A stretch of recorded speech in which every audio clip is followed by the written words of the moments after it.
What's up, everybody? We're doing a special Saturday, May 17th edition pregame hype for the Giants A's. But the main reason is we got a Bostonian that we've been trying to get connected with for quite a while. Our schedules aren't working. And actually, we kind of a little embarrassed. This guy's just beating the shit out of everybody here in our fantasy baseball league. Christian's known him longer than I am. You want to introduce him in any specific way? Oh, yeah. This is our boy, Andrew Allen, who I believe was on our earlier version of the podcast when we were just doing audio and then later video stuff. But yeah, lifelong skateboarder, heavy duty guy. And he's inked from head to toe. Let's get him in here. Andrew Allen.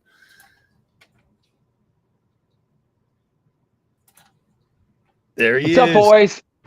What's up, boys? It's Gator Gum. Gator Gum's in the house. Yeah. Gator Gum. Smoking us in the fantasy league. Look, let me tell you, it's embarrassing because for one big huge reason, mainly because as a Red Sox fan, my whole fantasy team is on the shoulders of Aaron Judge, and it's insanity. Yeah. Can you even seriously believe the year that guy? I mean, and Schwarber too. Him and Schwarber are like every single time I look at my phone, it's a ding dong. Every single time I look at my phone. Well, Schwarber's like an anomaly, right? Like the dude leads off and shit. It's like why can't we get players like that? Yeah. Well, you might be getting Goldschmidt. Yeah. Well, I've been following the Raffy Devers drama. Maybe we should get into that because it's almost as crazy as the Karen Reed trial. Yeah. Well. And now, did you see? Well, yesterday they were showing footage of Campbell working out at first, taking ground balls at first. So I don't know what's going on there. Do you have any insight? Because it just seems like is Devers overreacting, or did they kind of slide him like in some way that we're not seeing? Because the Giants did something similar where they went out and got Carlos Correa and didn't tell longtime shortstop Brandon Crawford that they were going to move him to third. He had to hear secondhand, and that was really salty for all of us. Is something like that happening with Devers, or is he just kind of blowing this out of proportion? Yes, it's very similar. I think. I mean, in my opinion, it's very similar with the Bregman thing and Cora's relationship with Bregman. Saying that you knew, basically saying that you knew you were going to go slide into the DH spot at some point anyway. I think he had overestimated he had certainly overestimated his value as a third baseman, of course. I mean, he wasn't like a stellar third baseman. I was going to say he wasn't bottom of the barrel, but he was he wasn't great. So Bregman comes over. Not counting last night where Bregman booted a couple bad ones, but it happens. I don't know if you saw that. Whatever. But yeah, exactly. So, and Bregman's like he's lights out over there. So, I think it was that, and I don't know. I never want to talk smack about people, but I think deep down he had to know he was going to have to slide into the DH spot, and they were going to have to get some better defense. Because that's just the way it is. Well, here's another question for you. Like on the heels of all this now, they asked him to play first base because Tristan Casas went down with the horrendous knee job. Right? Did you see it? Yeah, I saw it. I mean, I've seen stuff like that in the skateboarding world, and it's like kind of a gut wrencher, but that was bad. So they asked Devers to fill in at first, right? And then he refused and said, no way. And from what I've been reading, and I don't know how accurate it is because I'm not inside the clubhouse of the Red Sox, but it sounds like a lot of his teammates kind of got rubbed the wrong way that he didn't want to step up and fill that spot, which he's probably more capable of playing the corner infield at first than he is at the position he was at before, right? No question. So I mean, your feeling personally like about that, if you're a teammate of that guy, how do you feel about that? Yeah. Exactly. And he knows I don't know. But the thing is, the other thing too, is that Cassis was on his way out of that position anyway because of his bat as well. So there's other extenuating things happening there.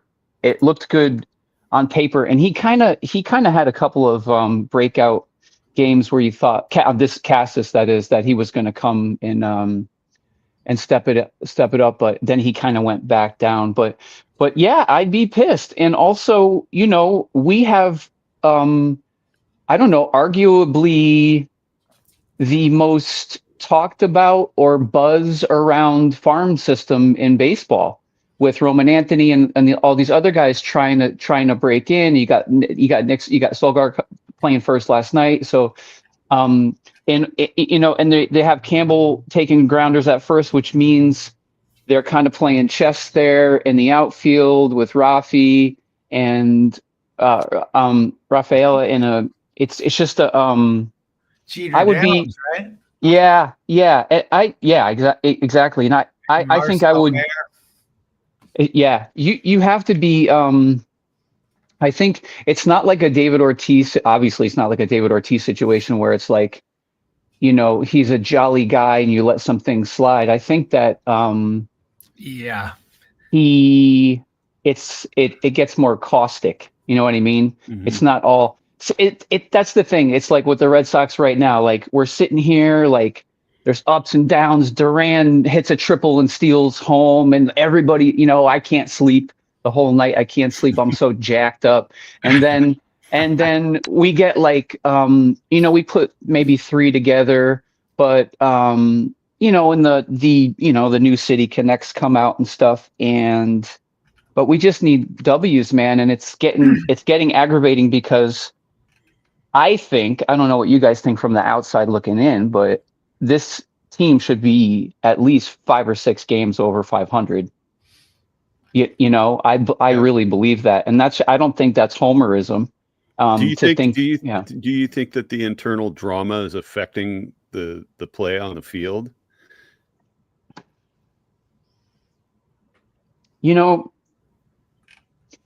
I don't know if it does, because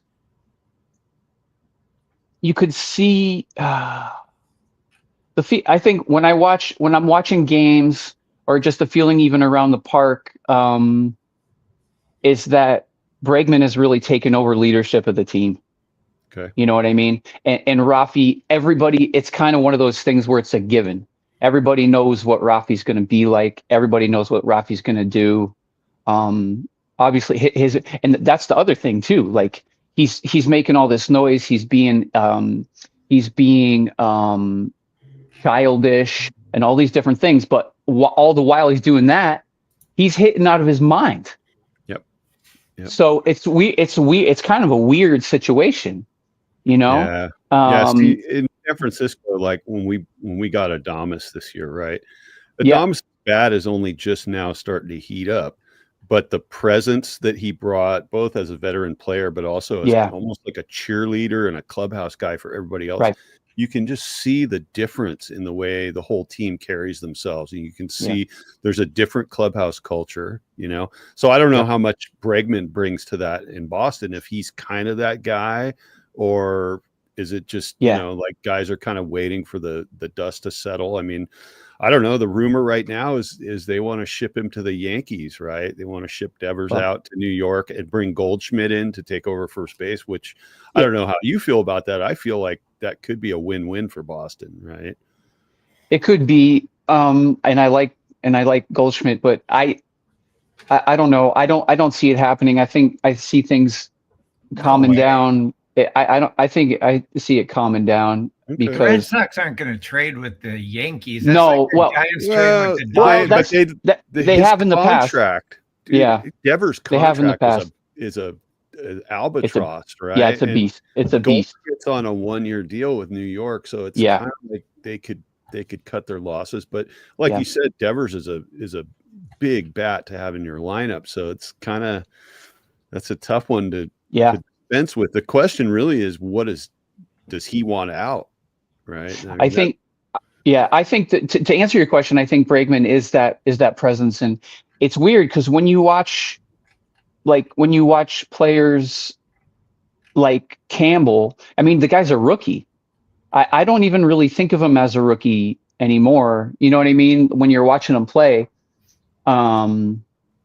So I think he's kind of a calming influence, and he's certainly a consummate professional. But, for better or for worse, I don't know how you guys feel about Bregman. I know a lot of people don't like him. Certainly the people in Detroit don't like him when they booed him every single time he came up to bat, but he's money. Sure. Yeah, he's a great player. Absolute money. So I mean, there's going to be people like me who are always going to be like, the asterisk, right? Like, it's just, you were part of that, and Cora was part of that, which is a little bit crazy. Indeed. So, I mean, I get it. Like, if people would just hate on the dude, like, I understand it. I'm not going to tell people they're wrong, but if he's a guy that's on your team and he's productive and he's helping your team get to a pennant or get into the wild card, like, you got to kind of leave some of that at the door, right? Yeah. Yeah. Yeah, exactly. I think, I hate to say this because it's so corny, but winning smooths everything out. And I'm sure if they could just put 5 or 6 or 7 together, everything's just gonna really come together. But our bullpen, man, it's just rough, and we can't get even last night, Crochet gives up those 2 home runs, but other than that, he has a brilliant game. But Sale just threw a masterpiece last night, and it was amazing. Sale, huh? Yeah. Yeah. Damn. We won a World Series with him, and it's funny to see, it's just he was every 5 days you knew what you were doing guy. You know what I mean? So it's always a bummer to see that. But also, we have a mishmash. I mean, we have Chapman now too. So that's like he's still throwing in the hundreds too. So so it's there are bright spots. But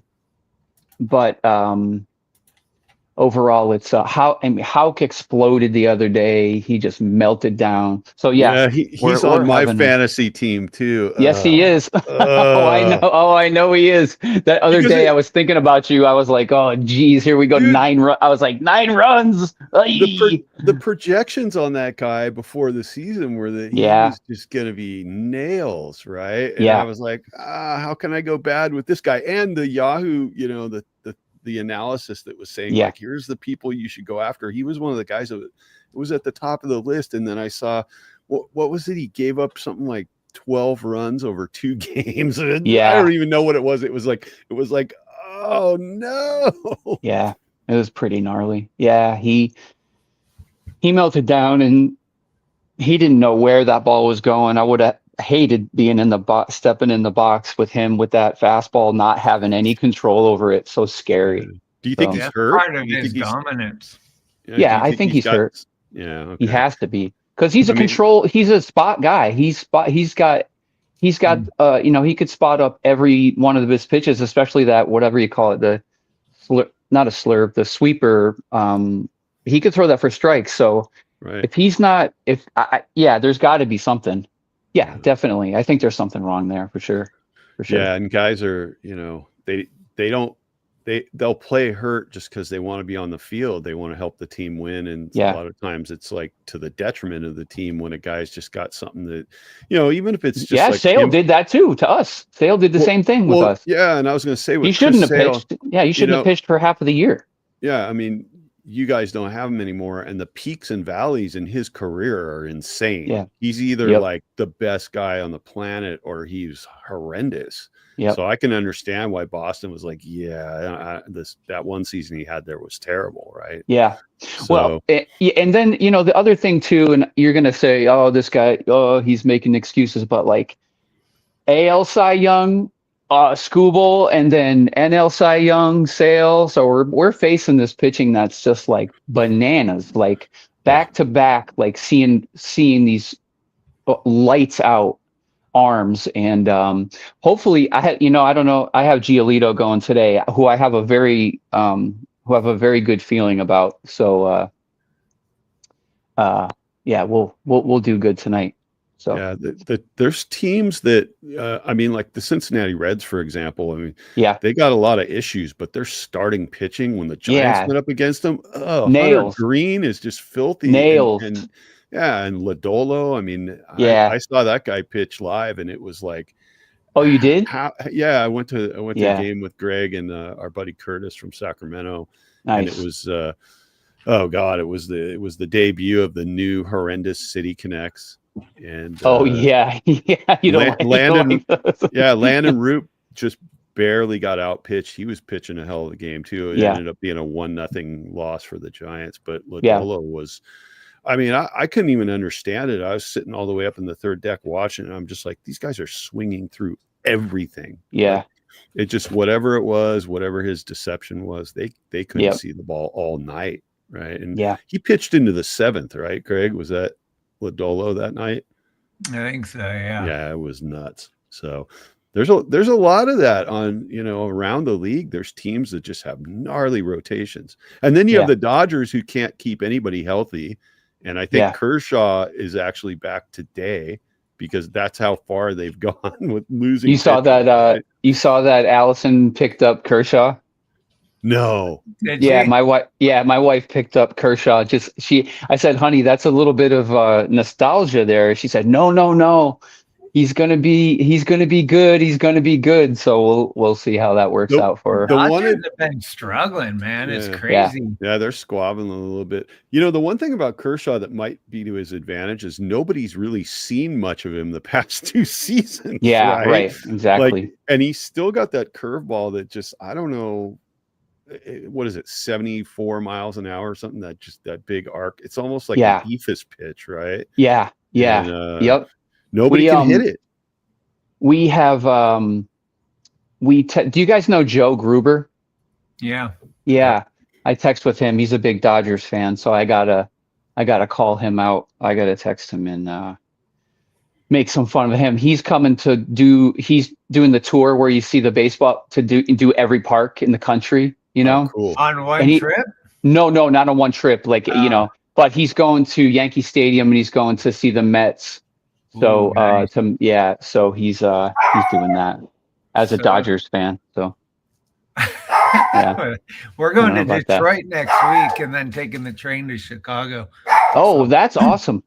Yeah, I'm gonna get like 3 stadiums in. I've been to Chicago, both stadiums, but Detroit, I haven't been to the new one yet. Yeah.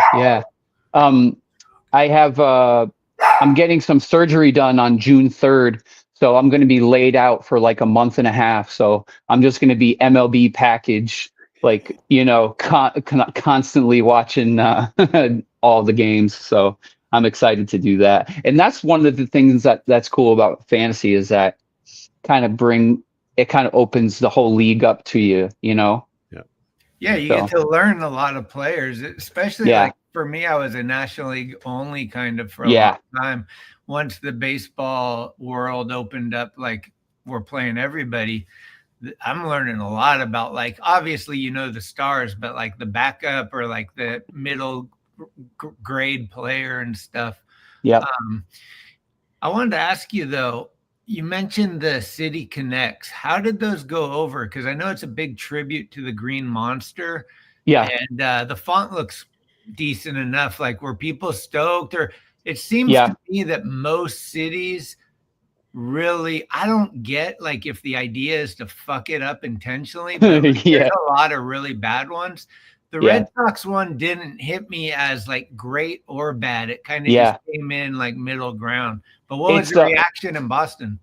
So I don't know if you noticed, but like the B, like they have the B and the little, it's the scoreboard on the Green Monster. So the font is from the scoreboard on the Green Monster. And if you look at the hat, like the side of the hat has the balls and strikes, like the little yellow and the red dots for balls and strikes. And I don't know, you're asking the wrong guy, because I was stoked when I saw them, and I think they look awesome. But I don't know. I haven't gotten the reaction. I haven't really gotten a reaction yet. My wife loves them too. So, but the 1.0 City Connects are a tribute to the Boston Marathon bombings, like with the yellow and the blue for the marathon colors. So, so it's a turn from that, obviously, but I like them. I think they're cool. I think they're cool as heck. You're right though. They are very subdued. They're not like crazy. Yeah, there we go. Yep. Yeah, I like it. See the B, B on the sleeve there? Yeah. That's like the there's numbers on them, obviously, right? But is there numbers on the front or no?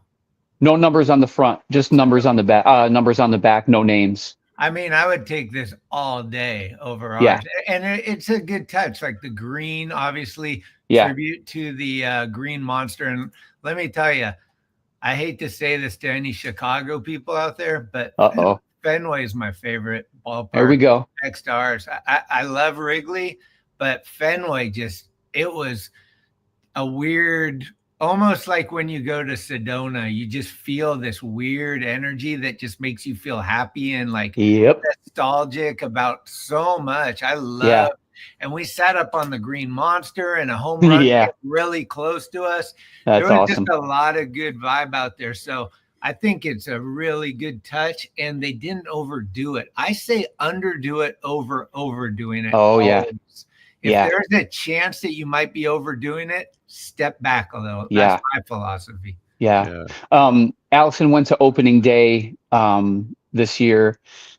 She actually been to a few games. It's kind of weird for me because I'm down there every day. I'm like literally right next door to it every day. So not that it's lost anything, because when you walk up in there, like you said, there's like that, that kind of electricity and that great feeling. Oh no, I went to one game, but anyways, it's I don't want to say it. It's like a hallowed place. We'll say a hallowed place. I want to get back there. Very cool. Yeah, it's very cool. And who did you see play? Who did you see them play when you were here? The Giants. Oh, you saw them play the Giants. Okay. Yeah, it was sick. And Jung-Hoo Lee was still on the team. I think it was right before he got hurt. And I was out in center field, like the right field area. I was looking actually at where what's his name hit the longest ball ever hit, and they have the red seat there. Yeah. Ted Williams. Yeah, Ted Williams. Yeah, and Jung-Hoo starts throwing balls out into the crowd, and I'm like, run! I'm like, oh my god, that's awesome. I ended up not getting one, but it was a great day, and the weather was good, and it was. Here you go, Schmitty, for extra credit. Ted Williams where is Ted Williams right now? Whew. Is he under the stadium? Christian, you could chime in too. No Google. And wasn't there some big thing about how his remains were like traveling around, different people fighting over the custody of it and all kinds of strange stuff like that? Yeah, so there's a documentary they made, and it's about him and his son funded this thing called Alcor Life Extension, and it's a cryogenic, like freezing chambers, kind of like Walt Disney. Yeah. So his head and his body is frozen in Scottsdale, Arizona, at this Alcor Life Extension spot. Wow. It's wild, right? Yeah. Every time I go by the statue of Ted Williams when I'm at work, I'm like, oh man, this dude's body is frozen in Scottsdale, Arizona. So where do you work exactly? You're working like at a bar or a restaurant right there? No, I work there's a high school that's right across the street from the Green Monster. Okay. It's called Boston Arts Academy. It's a public arts high school. Nice. It's literally right across the street. It must be hard when there's games going on to not it's wild out over there. When you were there, did you see the Ted Williams statue? Mm-hmm. And across the street, there's a big statue of a head. It's right there. That's the school. It's right on the corner. Okay. We went to I think we went to maybe a deli or a pizza place. We went to a pizza place like 2 blocks down to get a bite after the game. So, and there's a bar on the backside that you go down into the bar. And the cask and flagon. The fence and see into the field. Yep, the cask and flagon. Yeah, that place was cool. So yeah, we got a tour of the place, like did the whole thing, and like I said, I tip my hat to it. It was really cool. Yeah, great. We definitely don't take it for granted that we live right near there. It's great. Definitely not. So, did you like my little move with putting Severino in there tonight and see what he's going to do? I've figured it out where I keep one pitching spot that's kind of a throwaway spot, where like if I see somebody I'm interested in, I'll just throw them in. Or if I want to spot start somebody, I'll like spot start them. And I was like, what can I do to get under these guys' skin today? Because he's a former Yankee, and the last time that he just got touched up by the Yankees, he got shelled. He's a Yankee and a Met, right? Yeah. Yep. But the last time he was at his last outing, he got shelled by the Yankees. But then I figured, like, who hasn't gotten shelled by the Yankees this year? Yeah, they've been tough. Severino, to me, like the only thing I really remember about him was that whole pine tar incident. Oh yeah, he got ejected from that game because they were out there and they're like, "Oh, you got this shiny brown stuff all over you. It couldn't be sweat. You're out of here." You did see what happened last night, right? With the Giants and the A's? No, I didn't see it. Yeah, so the Giants beat the A's last night 9-1. Wilmer Flores counted for 8 of the 9 runs batted in. He had a grand slam, a 3-run homer, and a solo shot. You are kidding. Who's got him? The Giants.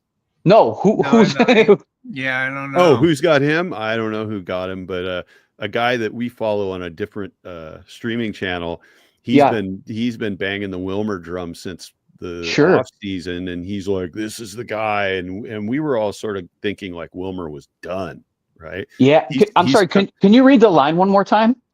Oh, he had a grand slam, a 3-run homer, and a solo shot. He had 8 RBIs in a 9-1 win. He's tied with Aaron Judge for the RBI leader of all of baseball right now. That's crazy. He almost hit the home run cycle. Yep. We like to say we're giving Wilmer his Flores. And the bases are loaded here. The Giants with visions of a big inning, I'm sure, right now.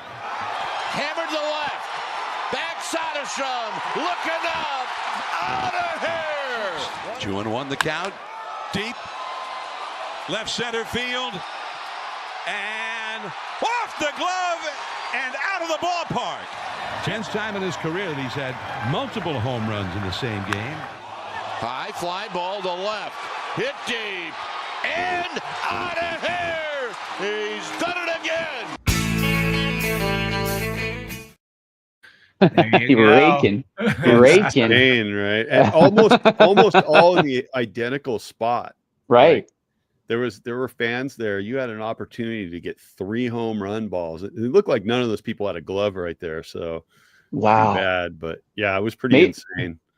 Maybe you don't pitch him there, huh? Yeah. He's a fastball hitter for sure. Yeah, the funny thing is he's that grand slam was a 10 pitch at bat before he hit that. He's really adept at fouling off the stuff he can't drive. Like so he battles. Yeah, and he just he can hit some weird pitches, but the fastball's in his wheelhouse, and it doesn't have to be a particular location. He can hit a high ball, a low ball. Yeah, it's pretty amazing. So I like when guys see like if they're coming in and they're like we've had a guy, we've had this guy Ref Schneider, and he's been out for a while, and he's starting to hit a little bit now, but when you can foul stuff off and you start seeing pitches, and then you really start hitting, I hate the bat on the shoulders, man. It's awful. Yeah. Well, listen, when you're facing a pitcher and you've forced him to throw 6 or 7 pitches, like you've already gone through his whole quiver, right? So he's going to be repeating a pitch to you. And now it's kind of like, can you identify it when it comes in? I mean, like arm slot or the pacing of his step towards the mound. I mean, some guys just have the eye like that, you know, and then there's some pitchers that are so deceptive that it doesn't matter if you have the eye, because they're going to fool you. Right. Right. Yeah. So exactly. I don't know.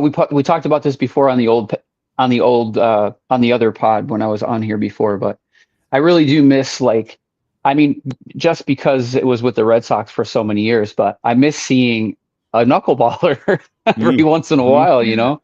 It was such a cool thing to see a knuckleballer, and it just confused. It was either a disaster or Tim Wakefield. Yeah. Rest in peace.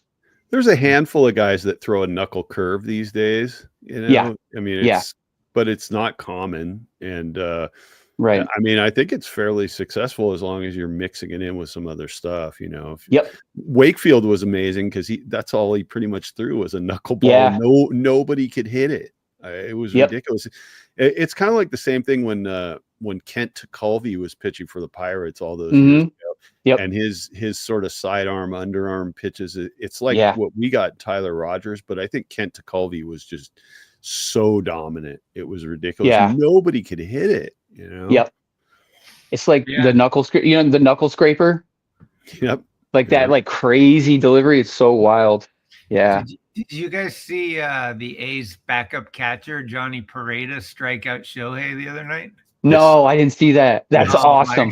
It was amazing. Position. That's one of my favorite things in baseball is position players pitching. Kristen doesn't like it. Wow, you like it? I hate it. I just think it's so.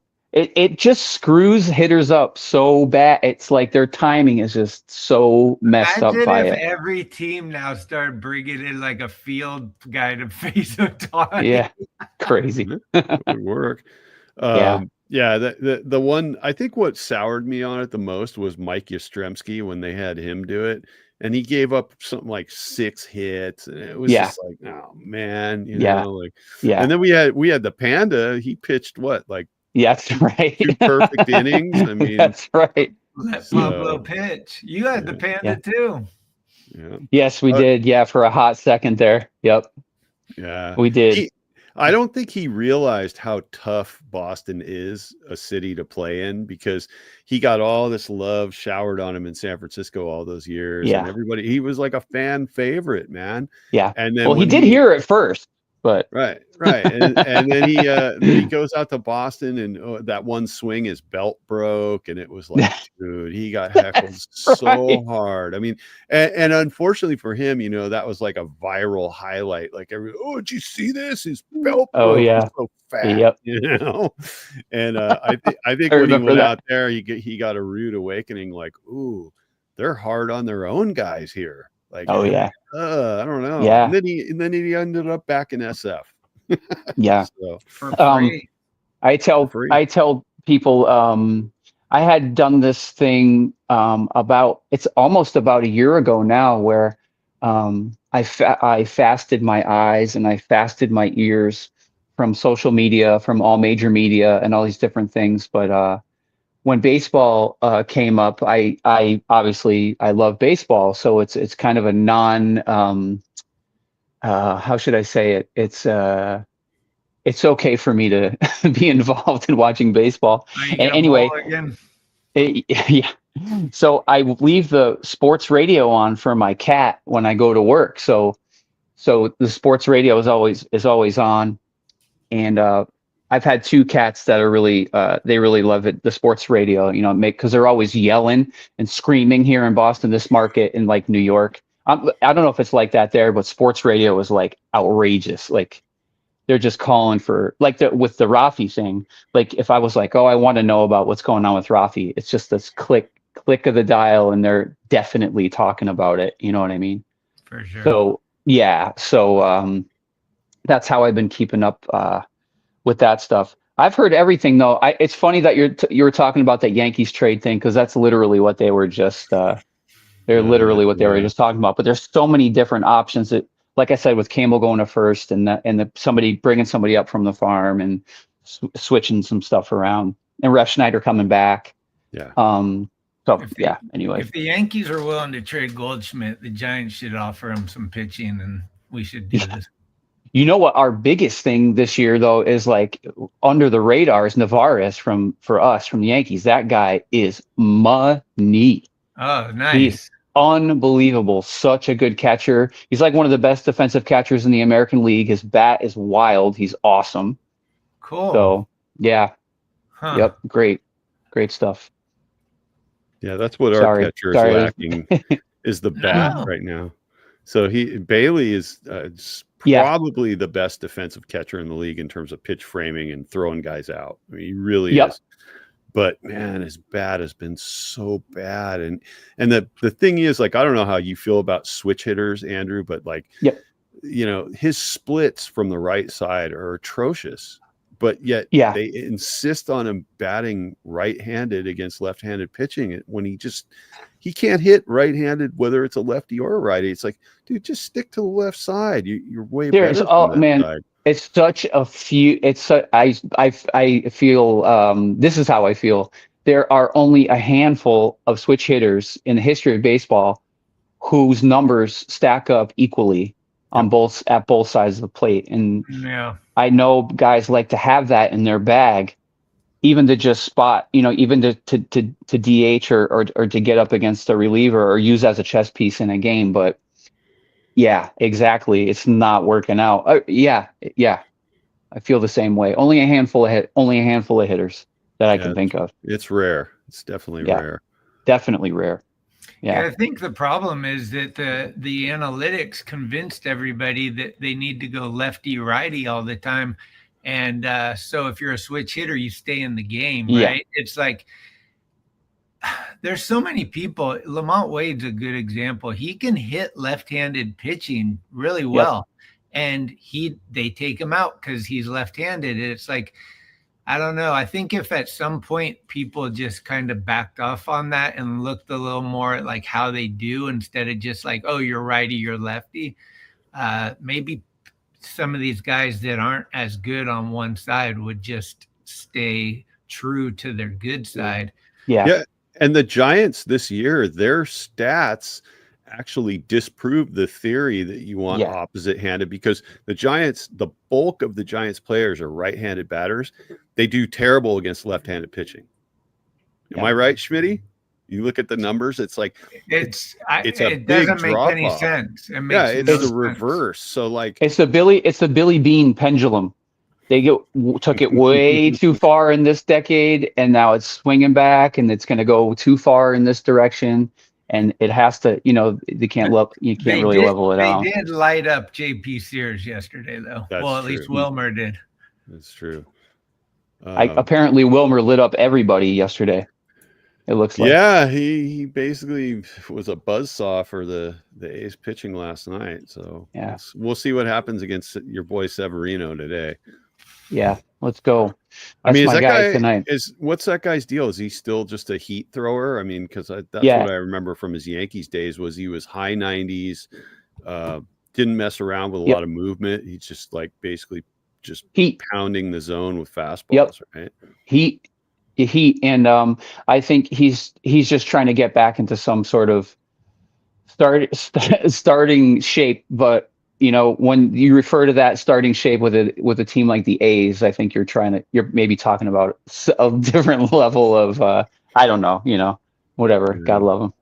These guys were really happy to be in the Bay. I went to the game last night and I was down there, getting autographs, and so hearing some of the discussion, and everybody's just really stoked to be in San Francisco. And there's a lot of people coming out that are friends or family, and it just felt like you could I've noticed this by other teams coming to San Francisco right after Sacramento, and you can just tell that it's like, I don't want to say anything, but I'm glad that that's over kind of thing. Like, it's like kind of this unsaid thing that like, oh God, it's a minor league stadium, So Severino, I think his wife or girlfriend went off on it. Like, they showed up as Sack after he got traded there, and I think she publicly said like, "What the hell is this?" or something. Right. So, yeah, it's pretty wild. I don't know how long that's gonna, like, okay, 1 year, shame on us, but I don't know. Yeah, they gotta figure that out. Yeah, there is no light at the end of the tunnel there. They're not going to go to Vegas. Is that the thing, or? Well, they keep pushing it back. Yeah. They haven't broke ground.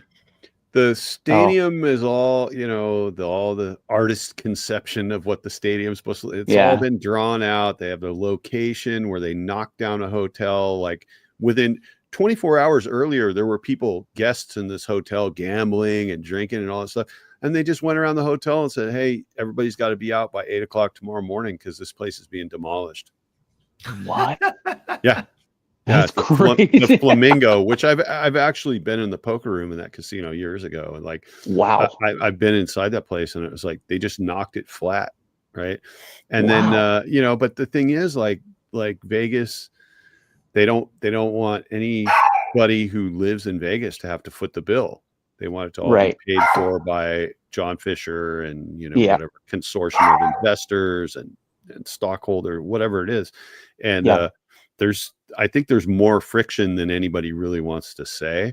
So potentially the A's could still be sitting in Sacramento 5-6 years from now.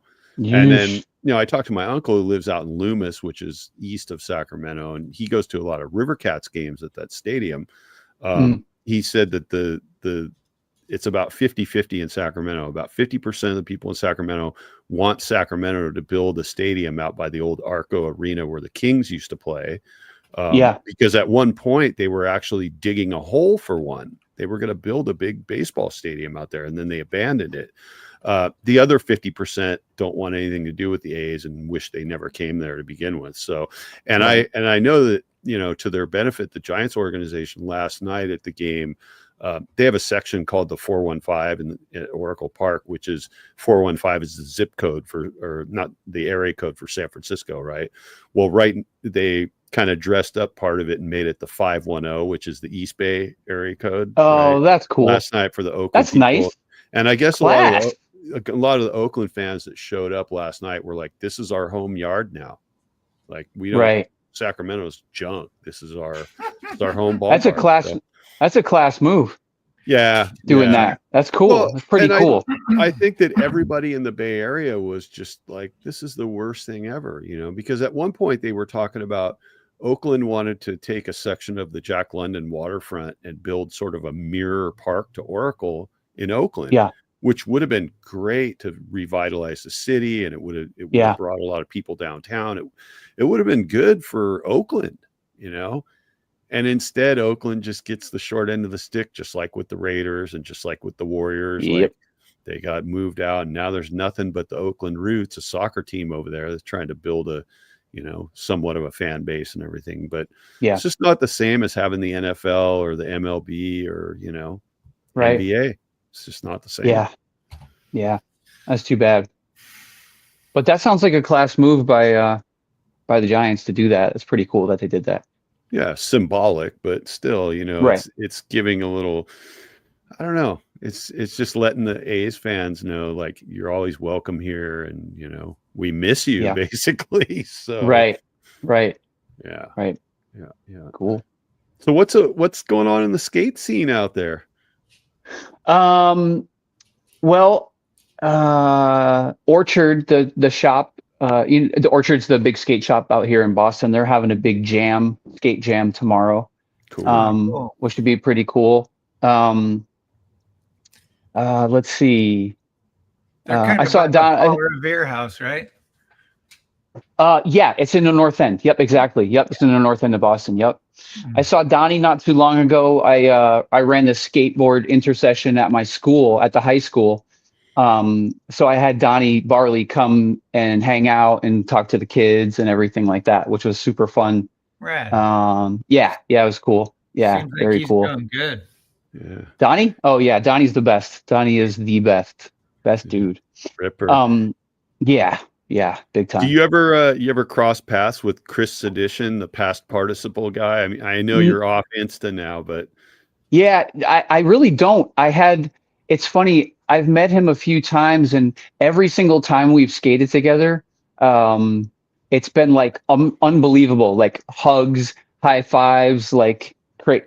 But I just have always had, with the stuff that I have going on with work and with church and with other stuff, it's just I just haven't had, any time. Like I'm like I think I've kind of got turned into one of those guys who I skate by myself a lot. Not because I really want to, but like I kind of have to. If I'm gonna skate, I have to skate by myself. So I've been skating. It's funny, since I went off social media and kind of blacked out that way. I skate so much more. It's weird, and I'm having such a good time. But like I said, I'm getting some surgery done, so I'm trying to really skate as much as I can from that, and it's in 2 weeks. So Nice. I'm really trying to skate as much as I can from now until then. So yeah. Cool. Well, I'm hoping. Yeah, but no, but speedy what's that? recovery from all that. Oh yeah. I hopefully will be skating by I would say by like end of the summer, and Nice. the fall is the best time to skate in Boston anyway. So I look forward to it. Yeah, well, for sure. I totally understand why you unplugged from social media, but I just got to say, I do miss your Instagram posts where you were out rolling around and posting little clips. Dude, I always was stoked on that. So I hope you're still shooting clips, even if you're not posting it anywhere. Yeah, a few. It's and it's not for it's not like I had this big revelation and I hate, this, whatever, but it's just like for my, I don't know. I had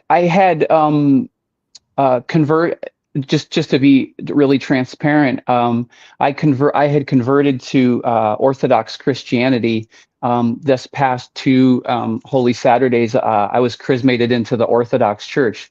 So one of the things when I began my journey into Orthodoxy a year ago was the fasting of the eyes and the ears. And I have a spiritual director who's a priest, and he said, yeah, well, you do it for like a month and just see how it goes and see how you feel and see how the silence feels, see when you're contemplating things, see how it feels. Hopefully the static will kind of, go away and you'll be able to have thoughts and things. And what happened was, after a month, I went back. His name is Father Gassan. I love him so much. I said, Father Gassan, do I have to go back to the world? He's like, no, why? Why? So I never did. So I never went back there. And everyone that I skate with and everyone that I really love, I have their phone number and everything too. And I'm on this podcast right now, and what a blessing it was for you guys to ask me and then subsequently my wife to be in the fantasy league. So it's all this, it's a huge blessing, and it's a huge blessing for us too, because we give each other so much crap, it's really it's really a fun thing to do. We were scared. We were like, oh, this is going to be the death of us. Like every day we're going to be like, but it's so much fun. So we're stoked to have you guys, and listen. I mean, you can thank us for bringing a new dynamic to your relationship, right? Yeah, exactly. You really you don't have to thank us, but I think you kind of Smitty and Christian. They're like, you guys are like marriage counselors. It's unbelievable. We're counseling you to do the wrong things. So you guys got to start another pod called Skaters on Marriage. Oh. Yeah. You could do that. That'd be good. Well, I gotta get going. I gotta get down to the ballpark. All right. Yeah, I gotta go to church and for Vespers, and then 7:15 first pitch, baby. Severino, let's go tonight. Let's do it. Yeah. Gator gum. Weird. It's kind of weird that I don't know. Maybe I'm out of the loop, but are the Red Sox and Braves really like rivals? It's like everybody's playing their teams, like Giants, A's, Yankees, Mets, Angels, Dodgers, and then some of them just don't line up. It seems like, and the Red Sox and Braves seems like one. Well, they were the Boston Braves. That's why. Oh, okay, yeah, that's true. Yeah. Okay. But So nobody thinks like that anymore. No, right? no. It's the Red Sox and Yankees, obviously. I mean, I never liked Chipper Jones, so I guess that's something right there. You're not the only one. I don't know. Well, cool, man. But yeah, Thanks they were for the Boston joining. Braves, so yeah. Yeah, thank you so much. Anytime. I mean, I say anytime, but it's been hard to get on, but I love you guys, man. Thank you so much for having me. Seriously. Love you too, Andrew. Thanks for coming on, man. And take it Thank easy you, guys. on us in the fantasy league, man. You're way up Listen. there. I'm like 45 points behind you or something. Listen, I think, after the season, Gatorade might start putting that gum out again, man. We'll have to send you a case of gum, so we'll see what happens, though. I wish. I loved that stuff when I was a kid, man. I couldn't. Me too. Gator gum. It was good. Big time. The green foil wrapper, the whole deal. Oh, yeah. It was great. Cool. Yep. Well, cool, man. Go Red Sox. Go Giants. Let's keep Go Giants series. Until next time, if you're watching and you haven't subscribed, please do. And we'll see you on the next one. Hasta la pasta. Thanks for listening to this episode of Skaters on Baseball. If you liked what you heard, please spread the word, give us a good review, or hell, blow us up on your social media if you're down. Follow us at Skates on Base on Instagram for baseball news and other fun stuff. We love comments and listener participation, so bring it with an audio clip or an email. You can email us at skatersonbase@gmail.com. We're everywhere you get your podcasts, and we'll be here all season long. Let's go, San Francisco. Let's go, Giants. Dude, that was one of the most mind-blowing shows I've seen to this day. Much love. Adios! Pelota! See you soon. Thank you. And I am forever a Giant.